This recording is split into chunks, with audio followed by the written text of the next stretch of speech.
En fait, c'est ni plus ni moins que quelqu'un qui n'a fait que des épisodes dépressifs caractérisés jusqu'à 50 ans, 1, 2, 4, 6, et après 50 ans, va survenir son premier épisode maniaque. Et donc, classiquement, c'est entre guillemets que à ce moment-là qu'on va diagnostiquer le trouble bipolaire. Hello et bienvenue sur Parole de Bipolaire, le lieu d'échange autour de la bipolarité. Aujourd'hui, on va parler du vieillissement dans la bipolarité avec Alexis Le Petit. Et je vais te laisser te présenter, Alexis. Merci beaucoup, Clément. Et moi, je suis Alexis Le Petit, je suis psychiatre, et puis j'ai une autre casquette aussi parce que j'ai une surspécialité en gériatrie, en plus de mon diplôme de psychiatre. Et donc, je travaille à Lyon dans un réseau d'EHPAD, dans un réseau qui comporte 16 établissements, 16 EHPAD partout en France, beaucoup en région Auvergne-Rhône-Alpes, et puis d'autres dans le Loiret, en région PACA, en région Occitanie. Donc ça, c'est mon activité principale. Et donc, je m'occupe dans ce poste-là de toutes les problématiques de santé mentale et de psychiatrie pour les résidents de ces établissements. Et avec une partie, mais dont on ne va pas parler aujourd'hui, mais j'ai aussi du coup tout l'aspect de prise en charge et de prise en soin des problématiques qu'on dit psycho-comportementales des résidents qui souffrent de maladies neuroévolutives, donc maladie d'Alzheimer, maladie de Parkinson, à un stade de troubles neurocognitifs, et ainsi de suite. J'ai également aussi des missions aux Hospices civils de Lyon, où je m'occupe d'une consultation de psychiatrie de la personne âgée dans un hôpital gériatrique des Hospices civils de Lyon, et j'assure aussi de la liaison psychiatrique au sein d'un autre hôpital gériatrique des Hospices civils de Lyon. Au cas où je m'ennuierais, j'ai aussi quelques petites missions d'enseignement à la faculté Lyon 1, enfin à l'université Lyon 1, et auprès de psychomotriciens et puis des internes, et aussi quelques petites missions de recherche à l'Institut des sciences cognitives du CNRS de Bron. Voilà pour le CV. Ouais, c'est pas mal, c'est un beau petit CV. Le terme que tu as pas mal utilisé, c'est gériatrie. Est-ce que tu peux le définir? Parce que moi, je l'ai découvert il n'y a pas si longtemps que ça au final. C'est normal vu ton âge. Alors la gériatrie, c'est une spécialité médicale. Pendant longtemps, c'était une surspécialité jusqu'à 2017. Donc c'est-à-dire qu'on avait déjà une spécialité médicale, quelle qu'elle soit, souvent de médecine générale, de médecine interne, mais aussi de médecine d'organes. En l'occurrence pour moi la psychiatrie. Et on se surspécialisait en gériatrie depuis 2017. C'est devenu une spécialité médicale à part entière, et c'est tant mieux, au même titre que la dermatologie, la psychiatrie et toutes les spécialités médicales que vous connaissez. Et cette réforme, je fais un petit aparté, elle est intéressante parce que c'est aussi depuis 2017 qu'il y a une très grande réforme des études de médecine. Je vous en passe les détails, mais bon, il y a eu la reconnaissance de la gériatrie en tant que spécialité médicale à part entière. Et aussi, c'est dans cette réforme-là qu'est apparue, enfin en tout cas pas apparue, a été officialisée la psychiatrie de la personne âgée. Parce qu'avant 2017, bien sûr, ça existait, la psychiatrie de la personne âgée. Il y avait déjà des unités, des CMP, des consultations, des collègues en libéral qui recevaient des sujets, des patients âgés souffrant de maladies psychiatriques, mais ça n'avait pas de statut légal. À la différence, par exemple, de la psychiatrie de l'enfant et l'adolescent, enfin, pédopsychiatrie, mais psychiatrie de l'enfant et de l'adolescent, c'est le terme officiel. Eh bien, depuis 2017, la psychiatrie de l'enfant, la psychiatrie de la personne âgée a le même statut, et cette fois-ci d'une surspécialité de la psychiatrie. Ce que je trouve intéressant, c'est que tu parles de surspécialité. Est-ce que tu peux nous expliquer juste comment ça fonctionne? Parce que, enfin, l'air de rien, tout le monde ne sait pas exactement comment ça se passe pour les études lorsque tu es psychiatre et notamment quand tu as une surspécialité. En fait, à l'heure actuelle, quand l'étudiant en médecine a fini son deuxième cycle, donc il a passé un concours, alors qui est en train de se modifier d'ailleurs. Avant c'était les ECN, les examens classants nationaux, ils sont en train d'être modifiés. Pour pas dire de bêtises, j'irai pas plus loin parce que je suis pas très au fait de la réforme des examens de fin de sixième année de médecine. Mais à l'issue de ces examens, les étudiants en médecine choisissent leur spécialité et leur ville pour entamer leur troisième cycle des études de médecine. Au début sur un statut d'interne, et puis après pour le terminer sur un nouveau statut qui s'appelle docteur junior. Et à l'issue de tout ça, ils sont enfin médecins, thésés, et avec leur spécialité quelle qu'elle soit. Donc pour revenir à ta question, Clément, la surspécialité en psychiatrie, maintenant, puisque ça, de nouveau, en plus, été modifié depuis 2017, elle se choisit un peu à deux moments. La première arborescence, c'est dès le début, dès la fin de la première année de psychiatrie, du diplôme d'études spécialisées en psychiatrie. Elle va, l'étudiant, enfin, en tout cas l'interne, à ce niveau-là, va choisir entre psychiatrie adulte et psychiatrie enfant ou adolescent. Et au sein de la branche psychiatrie adulte, il peut y avoir le choix d'options. En fait, ce sont les surspécialités au sein desquelles on peut trouver la psychiatrie de la personne âgée, la psychiatrie médico-légale et la périnatalité. Alors que, assez logiquement, quand les internes ont choisi la psychiatrie, l'option initiale psychiatrie enfant et adolescent, ils ont aussi accès à d'autres options de surspécialité, mais qui sont périnatalité. Une fois de plus, la périnatalité, ça s'adresse aussi bien aux parents qu'aux enfants. Donc, c'est pas illogique de trouver des psychiatres d'adultes qui font de la périnatalité et des psychiatres d'enfants et d'adolescents qui font de la périnatalité. Donc, pour revenir à la segmentation, les psychiatres enfants-adolescents, ils peuvent choisir l'option de périnatalité médico-légale, parce que malheureusement, il peut y avoir aussi des soucis médico-légaux en pédopsie. Puis, c'est tout.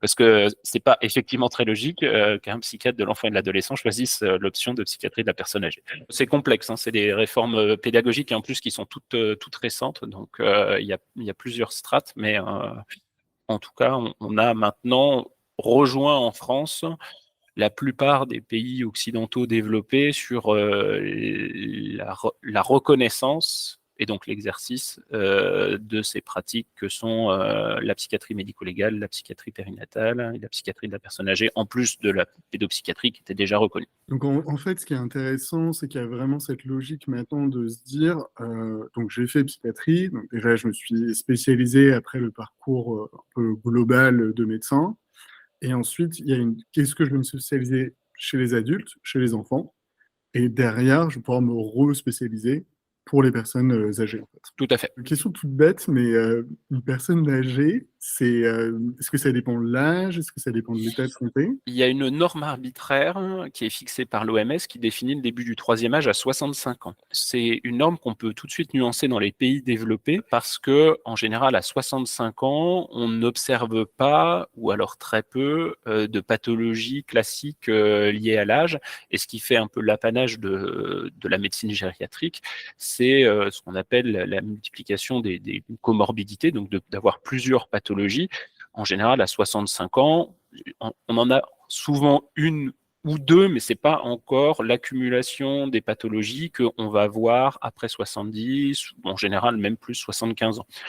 Ce qui fait que dans la pratique, les normes d'âge pour accéder à des services de gériatrie, des services de psychiatrie de la personne âgée, elle peut être variable d'un endroit à l'autre. Par exemple, et même au sein d'un lieu, même d'un hôpital à l'autre. Pour donner un exemple, sur le Rhône où je suis basé, je ne travaille pas que là, mais en tout cas où sont basés les bureaux du réseau d'EHPAD dans lequel je travaille, il y a des hôpitaux psychiatriques qui ont des normes d'âge, enfin des cut-off d'âge différents pour accéder au service de psychiatrie de la personne âgée. On a un hôpital qui a choisi 65, norme OMS, mais on en a un autre qui a choisi 70. Là, également, là où je travaille, aux Hospices civils de Lyon, la gériatrie, en général, ne prend des patients, en tout cas dans ces unités d'hospitalisation, qu'à partir de 75 ans. D'accord. Ouais, non, c'est variable, mais c'est une question, je trouve, qui reste simple, mais qu'on se pose un petit peu. Alors, en fait, ce que je trouve assez intéressant, c'est que, en fait, bon, pour ma part, moi, j'ai 32 ans, donc j'ai encore un petit peu de temps devant moi, mais je me pose pas mal de questions, et je pense pas être le seul, sur bah, comment est-ce que ma bipolarité va évoluer, et bah, qu'est-ce que je peux faire par rapport à ça. Et donc, justement, l'impact du vieillissement, comment est-ce que toi, tu vois des évolutions? Est-ce que tu peux nous les expliquer? Alors, c'est certain qu'il n'y a pas une trajectoire unique de vieillissement quand on présente un trouble bipolaire, quel qu'il soit, un type 1, type 2 ou des types apparentés. En fait, Le vieillissement, il va être beaucoup conditionné par, je veux dire, l'histoire évolutive de la bipolarité. Il est probable, mais ça ne veut pas dire certain, que des maladies bipolaires complexes, quand je dis complexe, c'est surtout quand il y a un haut taux de récurrence d'épisodes thymiques, qu'ils soient dépressifs ou maniaques, augmentent le risque d'un vieillissement pathologique par plein de biais. Et principal, effectivement, c'est que les patients qui souffrent de troubles bipolaires, mais c'est pas que l'apanage de la bipolarité, malheureusement, on pourrait presque dire que c'est presque l'apanage de tous les troubles psychiatriques. Les épisodes, en l'occurrence pour la bipolarité thymique, mais ça pourrait être des épisodes psychotiques dans une pathologie schizophrénique ou des épisodes dépressifs dans une pathologie dépressive unipolaire, c'est un peu, et c'est de manière très schématique et simpliste de dire, mais vraiment c'est une tempête dans un cerveau avec vraiment un haut taux d'inflammation, un haut taux de stress. Et ça, on sait que potentiellement, par rapport à quelqu'un qui ne fait jamais ces épisodes thymiques, dépressifs, maniaques, la multiplication de ces épisodes, ça peut augmenter le risque de survenue d'un trouble neurocognitif majeur. Donc, c'est le nouveau terme très consensuel, mais qui remplace un terme médical très connoté, très stigmatisé, qui était celui de démence. Mais qui est un terme qui fait peur. Mais en fait, démence en termes médicaux uniquement, ce n'est pas plus, pas moins qu'une altération des fonctions cognitives, donc les grandes fonctions supérieures du cerveau, le langage, la mémoire, les praxies, les gnosies, ainsi de suite, qui entraîne, cette altération cognitive, qui entraîne une perte d'autonomie. Et ça, ce n'est pas une maladie en soi, ce qu'on appelle un syndrome, c'est un stade, c'est une collection de symptômes, et qui peut être généré par beaucoup d'étiologies, beaucoup de causes. Étiologie, c'est le terme médical pour dire cause. La plus connue des causes de troubles neurocognitifs majeurs, c'est la maladie d'Alzheimer. Mais on sait que la maladie d'Alzheimer, les premières lésions, en tout cas, surviennent beaucoup plus tôt que leur révélation. Et parfois, il y a plein de gens qui ont une maladie d'Alzheimer dans le cerveau, ou une autre maladie neurodégénérative d'ailleurs, mais qui ne se révélera jamais, parce qu'ils ont ce qu'on appelle une réserve cognitive, c'est-à-dire que leur cerveau est suffisamment bien développé, et surtout avec de bonnes réserves, le terme est assez transparent, pour qu'elle ne se révèle jamais. Malheureusement, du coup, les pathologies psychiatriques, souvent, par les mécanismes que j'ai évoqués, vont atteindre cette réserve cognitive et faciliter l'émergence, la révélation de ces pathologies neuroévolutives. C'est un peu complexe, j'en suis désolé, mais ça ne va pas causer la maladie neuroévolutive, la bipolarité, le trouble dépressif unipolaire, la schizophrénie ne causent pas la maladie d'Alzheimer, mais par contre peuvent faciliter la révélation, et une révélation qui peut-être sans leur existence n'aurait pas été le cas. Je vous rassure, par contre, c'est pas de l'ordre, c'est pas systématique, et heureusement, mais c'est vrai que c'est un facteur de risque de révélation de ce type de trouble. Et alors, comment on s'en prémunit? C'est forcément facile pour moi de le dire, et c'est que tout ce qu'on va faire pour limiter la fréquence, la survenue des épisodes, et là, si on revient dans le cadre de la bipolarité, thymique, dépressif comme maniaque.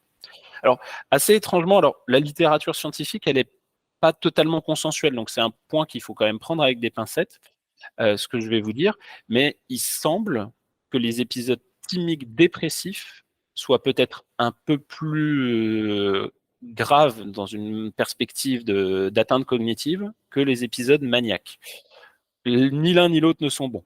C'est pour le cerveau, c'est évident, mais et une fois de plus, c'est pas totalement consensuel, c'est des études qui ont été faites sur des bases de données, donc c'est du big data, donc c'est beaucoup de gens, mais c'est pas forcément très clinique, et puis c'est lié à la déclaration qu'on fait des épisodes, donc la déclaration que les médecins font des épisodes sur le logiciel.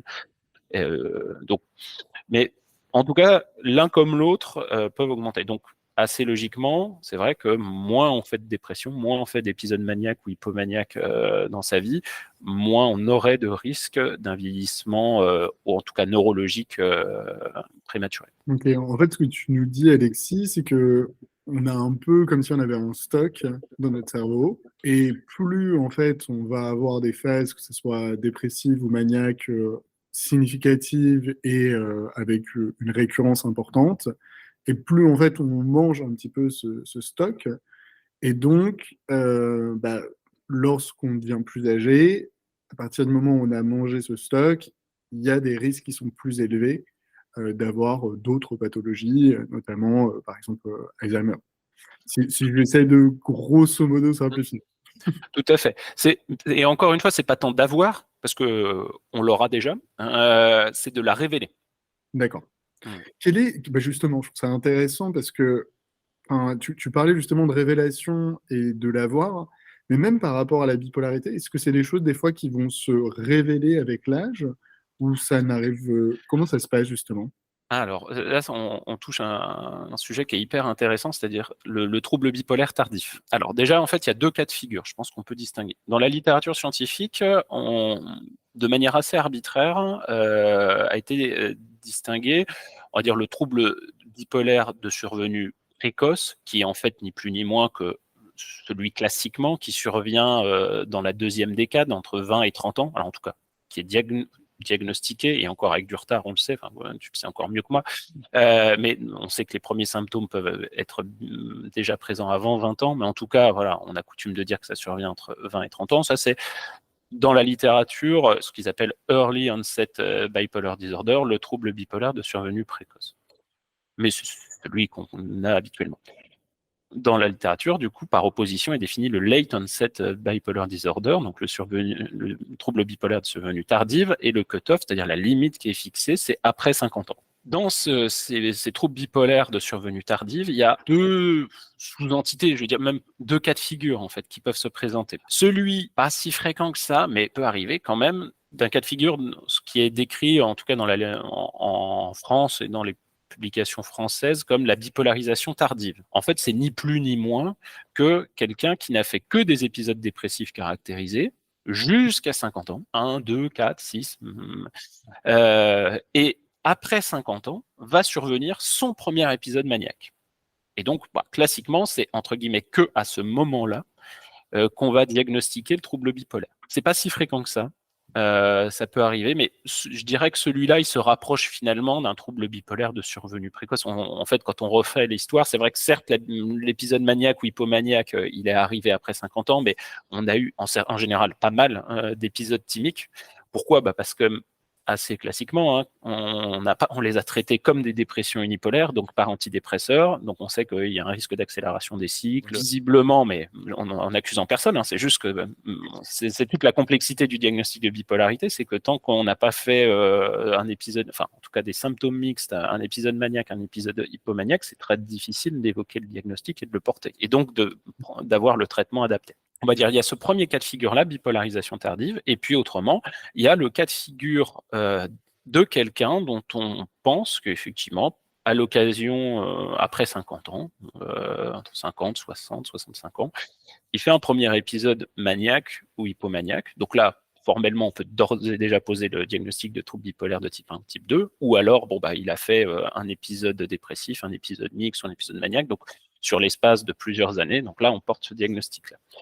Dans ce cas de figure-là, en général, nous, en psychiatrie de la personne âgée, ou les neurologues, ou les psychiatres, on est quand même assez vigilants parce que ces troubles bipolaires tardifs, ils peuvent être en fait ce qu'on appelle en médecine des prodromes, c'est-à-dire les premiers signes, les premiers symptômes, en fait d'une autre maladie, et en général une maladie neurodégénérative. Celle auquel on pense immédiatement, enfin rapidement, c'est ce qu'on appelle la dégénérescence lobaire frontotemporale. Alors c'est une maladie qui malheureusement vient d'être assez, malheureusement ou heureusement, je pense, il n'y a pas vraiment de bon qualificatif mis en avant parce que c'est celle dont souffre Bruce Willis. Et donc, c'est une maladie neurodégénérative, différente de la maladie d'Alzheimer, différente de la maladie de Parkinson, et dont les manifestations initiales, pas toujours, alors en l'occurrence, pour Bruce Willis, c'était pas le cas, hein, d'après ce que j'ai pu en lire, hein, d'ailleurs, mais peuvent s'apparenter notamment à un épisode maniaque ou qu'on peut confondre avec un épisode dépressif. Ou même, c'est vraiment, ça ressemble, mais en fait, l'évolution, on voit du coup des patients qui s'altèrent sur le plan cognitif, qui répondent pas forcément très bien au traitement régulateur de l'humeur,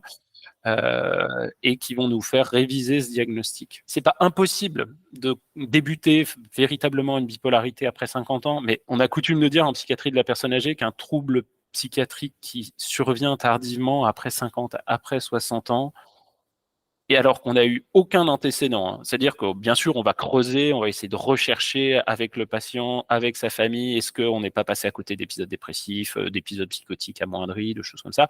Et si vraiment il n'y a vraiment aucun indice, l'hypothèse neurologique, elle est bien plus probable. c'est avec du coup toute la complexité, parce que la plupart du temps, ce sont des maladies neurodégénératives et en général, quand elles surviennent à ces âges-là, elles peuvent être un peu plus sévères. Donc celle qu'on évoque tout le temps, c'est la dégénérescence lobaire frontotemporale, mais ça peut être aussi des présentations très frontales, c'est-à-dire qui se portent très à l'avant du cerveau d'une maladie d'Alzheimer. Ça peut être d'autres maladies neurodégénératives euh, d'autres types, mais voilà à peu près les deux cas de figure. Ouais, donc c'est quand même bon, plutôt rare, on va dire, pas impossible. Et j'ai l'impression que c'est quand même un mot qu'on utilise tout le temps dans la psychiatrie. On est encore dans ces phases de découverte et c'est des probabilités. Il n'y a jamais d'impossibilité. Il y a toujours des exceptions. Je ne sais pas si tu me rejoins là-dessus, mais j'ai l'impression que plus j'avance et plus c'est. Bon, vas-y, je suis curieux. Oui, oui, non, non, tout à fait. Je suis assez d'accord avec toi. Il peut toujours y avoir des exceptions, mais c'est vrai qu'on a quand même ça reste un peu une courbe de Gauss. On va dire que dans 80% des cas, on est à peu près dans ce que je viens de dire. Mais on trouvera toujours des exceptions en médecine. Alors là, s'il y a bien un truc où c'est pour ça qu'on définit encore la médecine comme un art et pas comme une science, ou pas que comme une science, parce que c'est pas de la science dure, il y a toujours quelque chose qui va nous faire dire que c'est pas tout à fait comme ça, donc tout n'est pas une vérité statistique. Ouais, mais c'est un sujet que on pourrait presque développer pendant une heure, mais enfin, juste rapidement, parce que enfin, la médecine se base quand même sur la science, mais je suis assez curieux. Enfin, alors, on va juste faire un interlude rapide, mais parce que pourquoi c'est considéré encore comme un art et parce que c'est un peu entre les deux, je sais pas comment dire. Alors là, c'est une très belle et bonne question, mais je suis pas du tout historien des sciences et de la médecine ou épistémologue, et je vais dire des bêtises parce que Non, mais mais c'est une très bonne question. Mais j'apporterai à mon avis pas que ce que j'en pense, et encore, j'ai pas vraiment réfléchi, donc et pas de données très très formelles là-dessus. ouais, non, enfin, en tout cas, j'essaierai de trouver quelqu'un et si tu en connais, je suis vraiment curieux d'aborder le sujet. Pour revenir un petit peu à justement le vieillissement et la bipolarité, il y a un sujet que je trouve important, c'est les différences. Et en fait, quand on est bon, alors, considéré comme, pour ma part, trentenaire, va y avoir une évolution qui est liée, comme on l'a expliqué, à l'intensité et à la régularité de mes phases. Et va y avoir aussi une évolution dans le temps.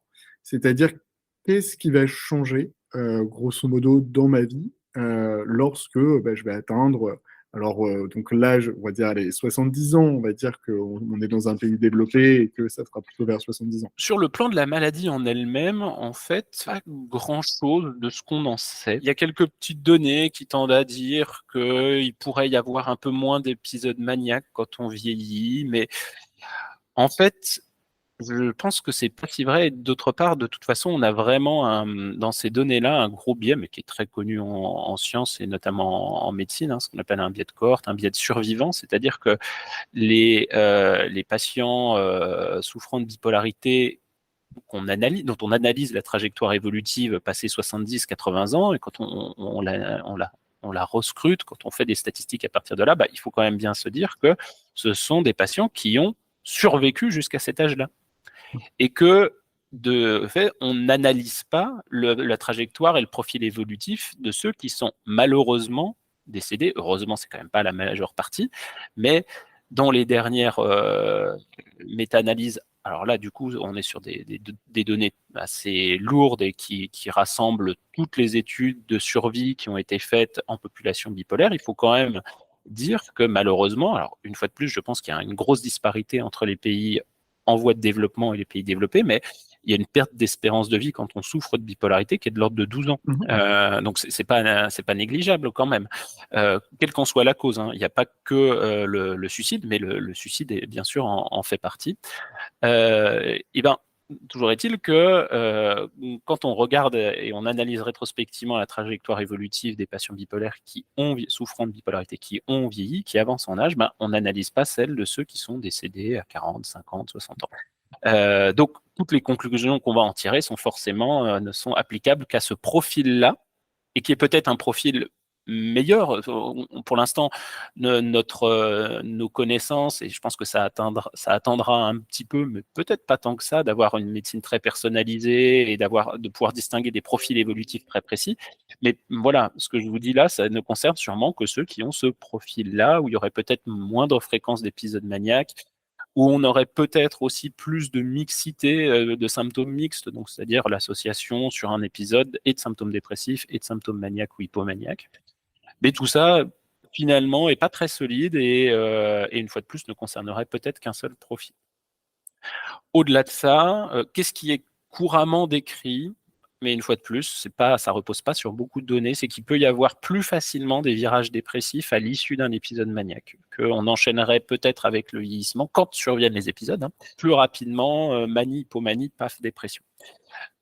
C'est aussi quelque chose qui est décrit, une fois de plus. Je pense qu'il faut prendre ça aussi avec pas mal de recul.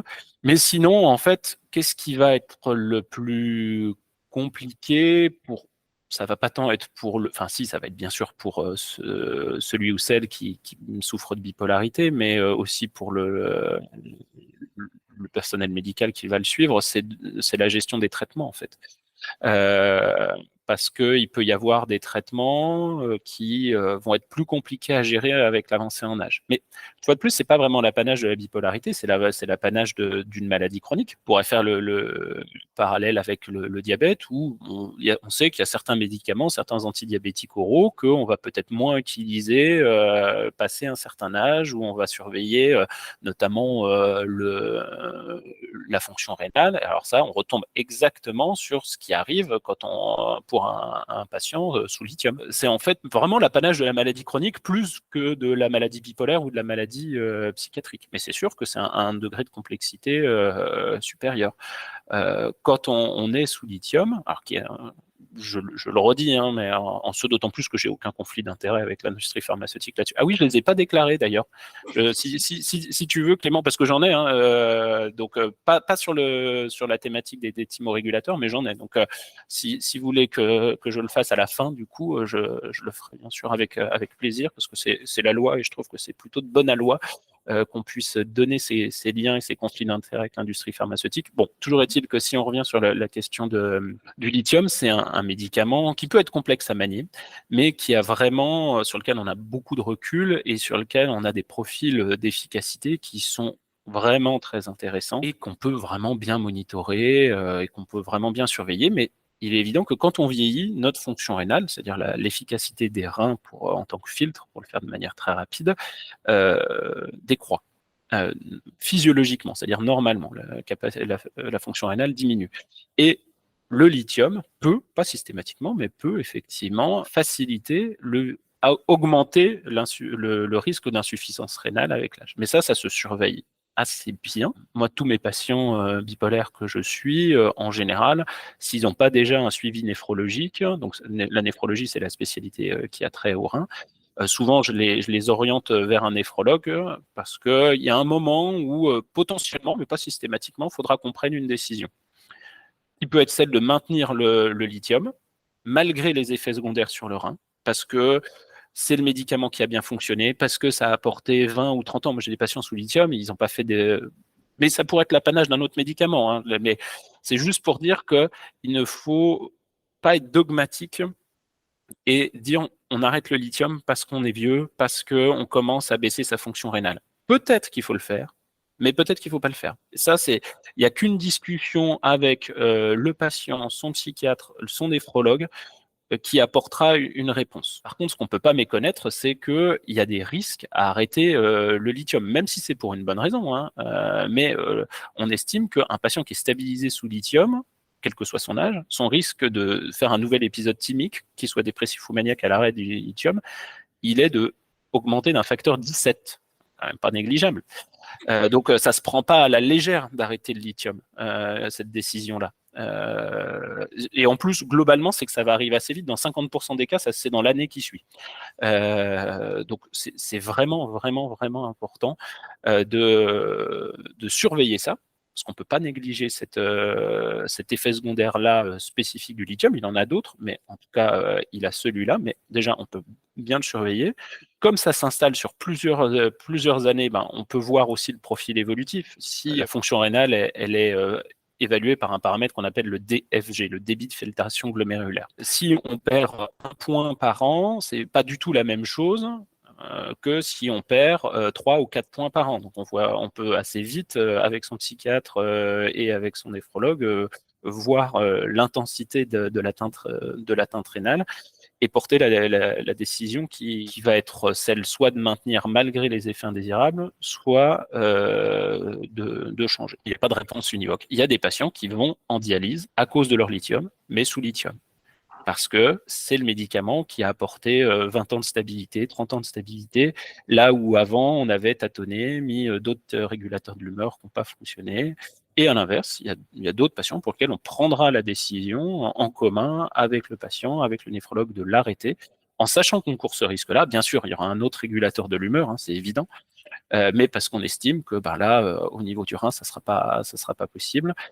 Mais voilà, chaque cas est différent. Mais en tout cas, voilà, s'il y a bien un message à apporter, c'est que pour les gens qui nous écoutent et qui seraient sous lithium, c'est qu'il y ait une surveillance. Et en général, vous l'avez. Moi, j'utilise beaucoup les carnets de surveillance de lithium. C'est assez intéressant. Ça permet de bien tracer ses lithémies, de bien tracer son suivi, parce qu'il y a plein de paramètres à surveiller. Même, je vous rassure, même pour les médecins, même pour les psychiatres, c'est sympa d'avoir un petit reminder de savoir quand est-ce que je fais mon bilan rénal, quand est-ce que j'ai fait mon ECG, ou ainsi de suite. Donc ça, c'est un outil que je trouve tout bête, mais quand même assez précieux. Et en plus, dans ces carnets-là, en tout cas dans ceux qui existent, dans ceux que j'utilise, il y a souvent les traitements médicamenteux qu'il faut éviter. Et ça, c'est vrai que tous les médecins n'ont pas l'habitude du lithium, et notamment les médecins généralistes ne sont pas forcément au courant, je ne les blâme pas parce que c'est quand même très spécifique, qu'on ne peut pas mettre n'importe quel antihypertenseur, par exemple. Sauf qu'en vieillissant, on a souvent une hypertension. Et le dernier patient souffrant de bipolarité que j'ai vu en EHPAD, quand j'ai refait le point avec sa famille, assez classiquement, il a fait un surdosage en lithium qui l'a presque amené en réanimation au moment où on a introduit un antihypertenseur, mais cet antihypertenseur faisait partie de ceux qui sont contre-indiqués avec le lithium. Et ça, c'est vrai que il faut pouvoir le dire. Et ça, c'est vrai qu'il ne faut pas hésiter à dire qu'on est sous lithium quand on est face à un médecin, surtout que c'est un médecin que vous rencontrez pour la première fois, pour n'importe quelle autre pathologie, parce qu'il y a vraiment un certain nombre d'interactions qui sont importantes. Idem pour des auditeurs qui seraient sous carbamazépine. Il y a beaucoup, beaucoup d'interactions médicamenteuses avec la carbamazépine. Donc, c'est vraiment des traitements qu'il ne faut pas hésiter à signaler à des nouveaux médecins que vous rencontriez, notamment sur des spécialités d'organes, je ne sais pas, dermato, rhumato ou ainsi de suite, pour vraiment qu'ils tiennent en compte des spécificités de vos traitements. J'interromps l'échange quelques secondes pour te demander de nous mettre une petite note sur Apple Podcast ou la plateforme de ton choix. Tu connais la chanson, cela nous aide beaucoup à sensibiliser sur la bipolarité et briser les tabous. Allez, c'est reparti. Ouais, et c'est vrai que là-dessus, c'est un vrai risque, le mix de médicaments. Et quand on prend de l'âge, généralement, on augmente nos médicaments, et donc il y a plus de risques que les molécules aillent ensemble, et pas toujours de bonne manière. Je fais quand même la promotion officielle de mon espace santé, qui Oui, est un outil qui est quand même pas mal fait. Je trouve qu'il a beaucoup mauvaise presse, alors que dans les faits, c'est assez pratique quand même de pouvoir lister les médicaments qu'on prend, ces pathologies. Ça permet quand même à chaque fois, alors tous les médecins ne font pas bien le boulot, mais théoriquement, ils ont accès à l'information, et donc ils doivent savoir que il faut faire attention lorsqu'il y a une prise de médicaments qui peut interagir. Euh, il y a un autre sujet que je trouve hyper important, et qu'on se pose comme question, c'est la question de l'accoutumance. Et que je connais assez peu, c'est un sujet que je maîtrise très peu, mais on a l'impression que quand on prend un médicament pendant très longtemps, on va devoir augmenter les doses. Est-ce que c'est vrai? Est-ce que c'est pas vrai? Et je veux vraiment d'avoir ton avis là-dessus. Et comment ça se passe avec l'âge, notamment par rapport à ça? Franchement, je connais très peu le sujet, mais c'est une question que je me pose personnellement. la réponse va varier en fonction des classes médicamenteuses. On va dire que pour les traitements de fond du trouble bipolaire, quels que soient les régulateurs de l'humeur qu'on utilise, Donc, on va dire les 3 grandes classes, à savoir les sels de lithium, mais bon, dans lequel il n'y a que le lithium. Les anticonvulsivants, où là, il y en a plus, hein, entre les dérivés du valproate, donc valpromide, divalproate, acide valproïque pour ceux qui auraient de la dépakine, et puis carbamazépine, lamotrigine, donc c'est déjà un peu plus hétérogène comme classe. Et puis la dernière grande classe de médicaments utilisés comme régulateurs de l'humeur sont les antipsychotiques de 2e génération, dans lequel on va retrouver l'aripiprazole, l'olanzapine, la risperidone, la kétiapine. Enfin, je vous fais pas tout le listing, mais voilà, c'est les 3 grandes classes de médicaments qui sont utilisés comme traitement de fond.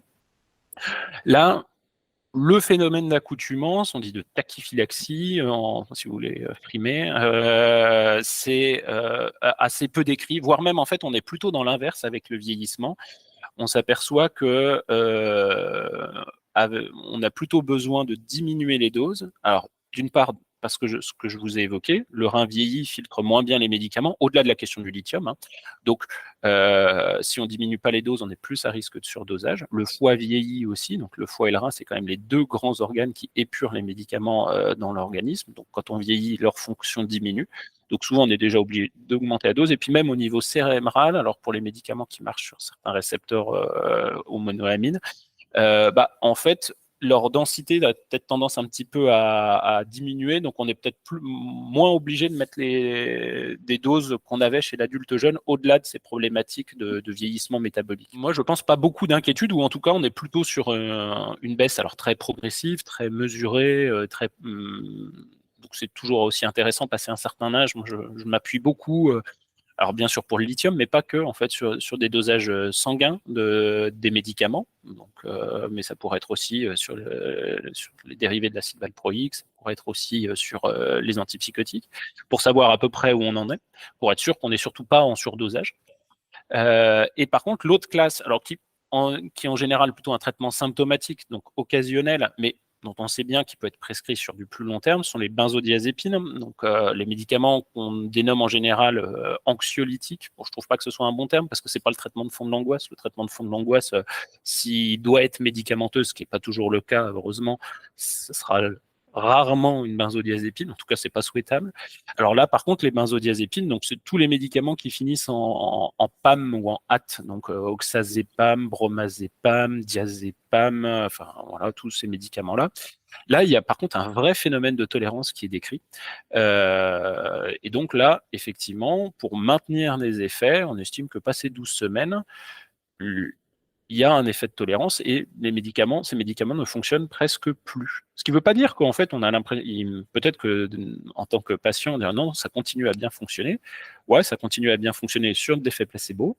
Et surtout, la seule chose que ça fait, c'est que ça ne vous met pas en sevrage. Par contre, n'arrêtez jamais, jamais, jamais, jamais brutalement ces médicaments-là parce que il y a un effet de sevrage. Donc, si ces médicaments doivent être arrêtés, surtout si on les prend depuis longtemps, c'est toujours vraiment en concertation médicale pour les diminuer très progressivement parce que c'est malheureusement très facile à introduire et quand on les prend depuis longtemps, c'est pas forcément facile à arrêter. Mais ceux-là, cette classe-là, et je rajouterais aussi ce qu'on appelle les hypnotiques, en anglais c'est Z-drugs, donc c'est tous les médicaments pour dormir qui commencent par Z, donc en France il n'y en a que 2, zopiclone, zolpidem. Là aussi il y a un effet de tachyphylaxie, de tolérance qui existe. Mais une fois de plus, c'est pas censé être les traitements de fond, c'est pas censé être des traitements au long cours, mais on sait bien que dans la réalité, parfois, surtout quand on a un trouble complexe, qu'on a une anxiété résiduelle importante, qu'on n'arrive pas encore à juguler, surtout que dans la bipolarité, c'est plus compliqué de manier les traitements de fond médicamenteux de l'angoisse, à savoir en général certains antidépresseurs, des ISRS, des IRSNA. On a plutôt tendance à éviter, même si on peut être protégé par son thymorégulateur, mais bon, toujours est-il que on sait très bien que ces médicaments-là, ils sont souvent prescrits au-delà de 3 mois, qui est normalement leur durée maximale de prescription. Non, mais c'est hyper intéressant. Et tu vois, moi j'avais une idée de l'accoutumance qui était a priori totalement fausse, où j'avais l'impression que on devait augmenter les doses, alors que pour la majorité des médicaments, c'est plutôt l'inverse. Euh, non, mais c'est intéressant. Et tu as parlé de l'effet placebo, Mhm. que je trouve qu'on évoque assez peu. Comment est-ce que tu vois les choses? Est-ce que, notamment pour les personnes qui prennent un certain âge, est-ce que, par exemple, sur certains médicaments, je suis curieux de savoir si même toi, tu as déjà utilisé, est-ce qu'on a le droit en tant que psychiatre d'utiliser donc des pilules de sucre à la place des médicaments pour garder l'effet placebo?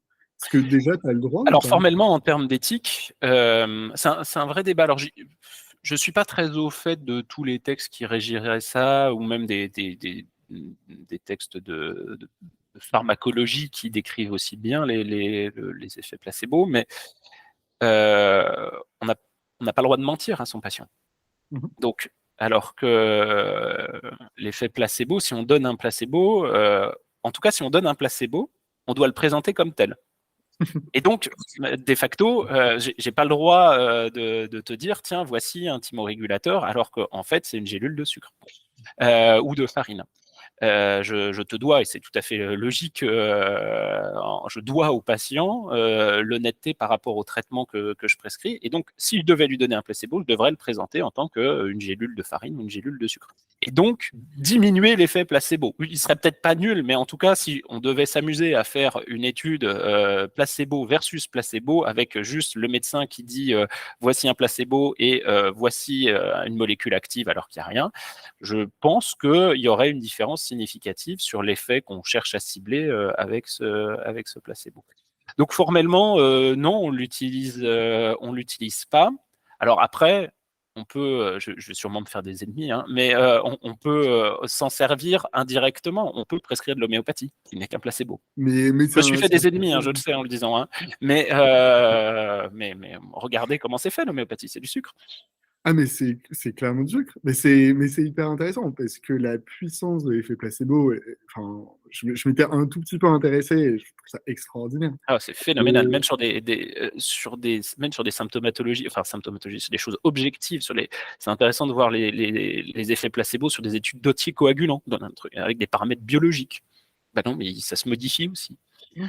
Alors c'est sûr que sur des symptomatologies plus subjectives, comme nous on connaît, ce qui ne veut pas dire qu'elles n'existent pas, hein, bien sûr, mais comme nous on connaît en psychiatrie, l'angoisse, la douleur morale, bah, là il y a sans doute même encore un peu plus de champs, mais c'est normal, c'est le même organe qu'on cherche à cibler. Mais quand on regarde les effets placebo sur d'autres champs qui n'ont rien à voir avec la santé mentale, bah, on le trouve encore. Donc ce qui prouve bien que le cerveau pilote encore beaucoup de choses, même quand c'est pas le cerveau qui souffre. Non, non, mais c'est des sujets. Et c'est ça que je trouve intéressant, c'est qu'en fait, tu vois qu'il y a tellement de choses à apprendre. Et même là, enfin, moi, tu m'ouvres les yeux sur certains points. Euh, il y a un sujet que je trouve important aussi. On a parlé donc, un peu plus de la partie médicamenteuse, mais de la partie accompagnement. C'est-à-dire que quand on prend de l'âge, est-ce que toi, tu vois justement une évolution? Alors, tu m'avais parlé donc justement de néphrologie, mais comment est-ce que tu vois l'évolution de l'accompagnement? Est-ce qu'il y a des besoins en plus ou en moins? Qu'est-ce qui change généralement? En tout cas, rien de forcément spécifique. Il peut n'y avoir aucune différence que par rapport à un sujet de 82 ans qui n'a pas de trouble bipolaire, mais qui aura besoin d'un accompagnement pour l'aider à faire ses courses, pour l'aider à réaliser certains soins d'hygiène le matin. Enfin, sur ce plan-là, non. Sur le plan psychothérapique, et une fois de plus, je pense qu'il faut distinguer deux cas de figure. Le patient qui a eu toujours une psychothérapie, on va dire, on and off, hein, peut-être pas forcément en continu, mais depuis ses 30 ans, de ces cas de figure de bipolarité tardive. Dans ces cas de figure de bipolarité tardive, surtout, en plus, si c'est dans le cas d'un trouble cognitif débutant, l'accès à la psychothérapie, parce qu'il va y avoir une atteinte cognitive, des fonctions attentionnelles, des fonctions mnésiques, va être compliqué. Je ne veux pas dire impossible, mais en tout cas, va être vraiment plus compliqué. Quelqu'un qui a eu un suivi de psychothérapie de long cours, il y aura sûrement des adaptations sur la durée, sur la fréquence, mais pas tant que ça. Quand on a fait, j'allais dire une TCC, mais les TCC sont en général plutôt des thérapies qui ne sont pas forcément très longues, en tout cas qui ne se poursuivent pas sur des décennies. Thérapie cognitive et comportementale, pardon. Mais c'est vrai que pour avoir eu une stagiaire psychologue dans mon service, quand je travaillais encore à temps plein à l'hôpital, qui faisait de la TCC chez les sujets âgés, elle disait bah oui, mais c'est possible, mais c'est beaucoup plus long parce qu'il faut beaucoup plus insister sur l'explicitation des concepts en début de thérapie. quelqu'un qui a eu une TCC il y a quelque temps, enfin pendant plusieurs mois, plusieurs années, même avant le troisième âge, il n'y aura peut-être pas besoin de ça. Donc non, formellement, et tout le reste après dépendra du profil évolutif. Il est évident que ça ne sera pas la même chose. Un patient qui a fait, je ne sais pas, une vingtaine d'épisodes dans sa vie, alors que celui qui arrive à 80 ans en ayant fait 3-4 épisodes, et le dernier, il remonte à 25 ans. Ouais, non, c'est variable, mais c'est logique en soi. C'est plus facile, comme on le dit souvent, de changer théoriquement lorsqu'on est plus jeune et donc de mettre en place un changement de rituel, de routine, que quand on devient plus âgé. Enfin, je ne sais pas ce que tu en penses, mais c'est un peu entre guillemets, du bon sens, même s'il y a bien sûr des exceptions. Hein. Oui, tout à fait. Et puis après, pour ce qui est du concept de la psychothérapie, faire une psychothérapie encore à l'heure actuelle pour les générations de personnes âgées qu'on a, c'est pas habituel. C'est déjà un traitement qui est aussi connoté que la psychiatrie en elle-même. La psychothérapie, c'est pour les fous. Entre guillemets, c'est connoté aussi dans le sens où faut pas s'écouter. Donc c'est presque un aveu de faiblesse. Donc aller voir un thérapeute, c'est aussi faire aveu de faiblesse.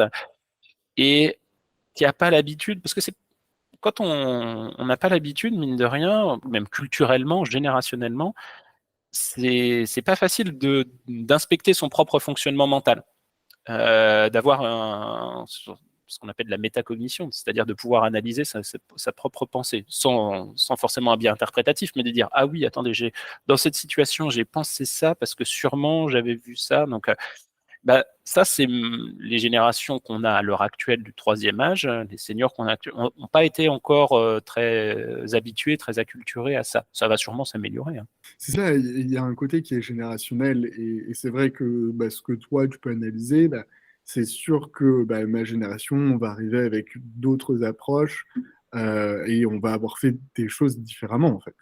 Tout à fait. Non, mais en fait, ce qui est hyper intéressant, c'est que en fait, il y a des choses à anticiper. Ça met quand même un petit peu le pied dans la marque et de dire, bon, alors moi je pars du principe qu'on est différent, qu'on est, entre guillemets, avec des émotions qui sont plus importantes que la moyenne. Mais maintenant, ce que je trouve intéressant par rapport au fait de devenir âgé, c'est que attention à pas trop jouer non plus avec ses émotions parce qu'il y aura des conséquences. Il faut en avoir conscience, et après c'est un choix qui est personnel. Mais je trouve qu'on a tendance un peu à oublier, c'est que certaines personnes, je le vois, hein, notamment chez les personnes artistes, je ne dis pas que je cautionne ou pas, mais ils ont fait le choix de dire j'utilise par exemple mes phases maniaques pour créer.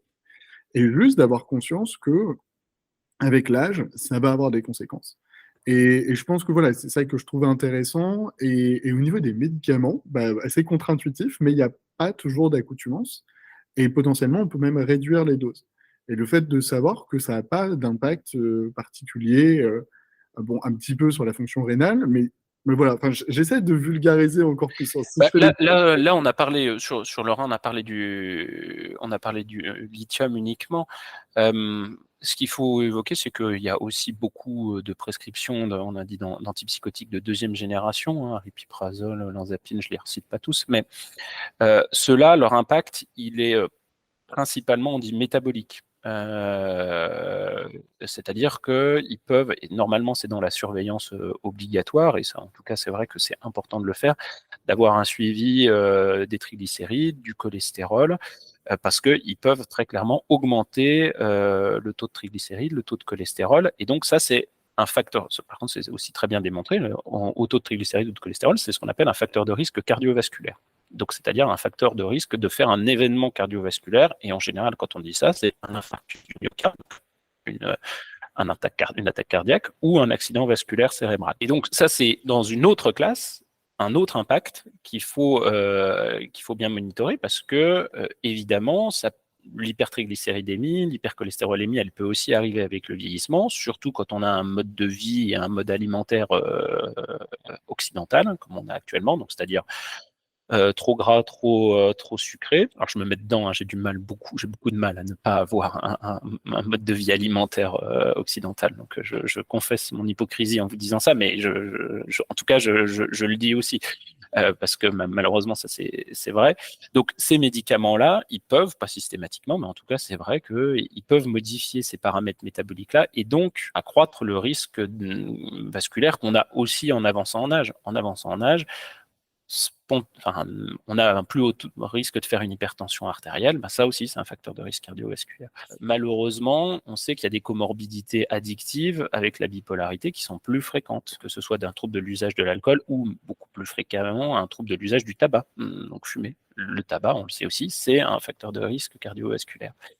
Donc voilà, quand on a un médicament, quand on prend un médicament de manière régulière qui peut impacter le métabolisme du cholestérol, des triglycérides, c'est aussi quelque chose à monitorer parce que on n'est pas désespéré quand même face à une hypertriglycéridémie ou une hypercholestérolémie. Avant même les médicaments, il peut y avoir des actions hygiéno-diététiques sur son alimentation, sur son activité physique qui peuvent avoir un impact. Mais bon, si ça suffit pas, certes, ça rajoute un médicament, mais potentiellement, ça peut être intéressant. Et je ne dis pas à titre systématique, c'est vraiment au cas par cas.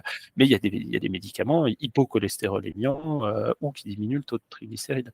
Tant qu'on ne le surveille pas, on ne le sait pas. Et en fait, ce qui est intéressant, c'est qu'on en revient un peu toujours à la même chose. C'est que, bon, là, on n'a pas beaucoup parlé de l'aspect hygiène de vie, même si tu l'as quand même un petit peu abordé. Mais c'est ça, moi, ce que je dis toujours, c'est que on vit un peu la vie des fois en mode difficile. Et donc, il faut faire encore plus d'efforts que les autres par rapport à ce qu'on mange, le sport, etc., etc. Tout à fait. Parce que voilà, les effets bénéfiques sont encore plus importants que pour les autres et les effets négatifs le sont encore plus. Donc, mais c'est jamais facile et c'est une question à se poser. On peut pas le changer comme ça du jour au lendemain. J'ai une question pour terminer qui est entre guillemets la question officielle à chaque fois. Si tu avais une baguette magique, qu'est-ce que tu changerais dans la santé mentale? À tout niveau, ça peut être sur l'organisation des soins, sur la maladie, ou est-ce qu'il y a un domaine particulier que tu interroges derrière ça? Comme tu veux. Comme je veux. C'est bête et je pense que je suis loin d'être le premier à le dire, mais c'est le regard négatif qu'a la société sur la santé mentale et plus spécifiquement, si on va dans l'angle pathologique, sur la pathologie mentale, sur les troubles psychiatriques. Ça fait tellement de mal, cette stigmatisation, ça a tellement de conséquences pour les patients individuellement, mais au niveau sociétal, au niveau de l'organisation des soins, dont on est tributaire maintenant et on fait ce qu'on peut, mais je dis toujours, est-ce que si ça avait été des maladies comme les autres, est-ce qu'on aurait créé des hôpitaux psychiatriques? Vous connaissez des hôpitaux pour les diabétiques, vous? Moi, je ne connais pas. Vous connaissez des hôpitaux néphrologiques? Je ne connais pas. Mais bon, c'est comme ça. Et maintenant, on doit faire avec ce qu'on a et lutter contre cette stigmatisation, cette séparation des lieux de soins, des filières de soins, qui fait que typiquement, voilà, dans plein d'autres hôpitaux, on a parlé du lithium, la néphrologie, dans plein d'autres pays, je ne dis pas qu'il n'y a pas de stigmatisation, mais c'est peut-être moins segmenté. Et donc, le service de psychiatrie, il peut être à côté du service de néphrologie. Là, quand l'hôpital psychiatrique, il est à 20 km du centre hospitalier, bien loin, en pleine pampa, forcément, le psychiatre, il ne mange pas au self à côté du néphrologue. Donc, il ne sait pas trop qui contacter, il va prendre du temps. Ça, il va y arriver, il va le faire. Mais c'est vraiment un truc d'ancien hospitalier. Je crois beaucoup à la dynamique du self. Et quand tu manges à côté du neurologue, du néphrologue, de l'endocrinologue, c'est beaucoup plus simple de gérer certains trucs. Tu dis, mon patient qui souffre de bipolarité, là, je vais le faire sortir, mais qu'est-ce que je fais par rapport à sa fonction rénale? Qu'est-ce que je surveille? Est-ce que tu peux pas le voir? Enfin, c'est un monde idéal de bisounours, bien sûr, parce que même à l'hôpital, il y a des gens qui peuvent pas souffrir, même s'ils s'assoient l'un à côté de l'autre au self. Mais voilà, c'est un exemple parmi tant d'autres qui fait que d'avoir cette segmentation, cette séparation, notamment des lieux de soins, des filières de soins, est dommageable. Et il y a plein d'autres raisons. Non, mais c'est impressionnant de voir à quel point. Mais je m'étais jamais posé la réflexion. Tu vois, c'est le fait qu'il y a des hôpitaux psychiatriques et il y a des hôpitaux.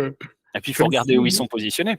Là, moi, dans le Rhône, ça va, ils sont presque en intramuros, mais regardez dans d'autres départements à quel point ils sont loin de la préfecture. Oui, c'est ça. Et c'est d'ailleurs un peu la raison de ce podcast et même de ce qu'on fait avec Upstage, c'est que, en fait, la manière dont on a mis la psychiatrie dans un coin, et même les personnes comme nous, qui vivent avec une bipolarité, et de dire, en fait, oui, on peut faire différemment et on peut faire des choses différemment.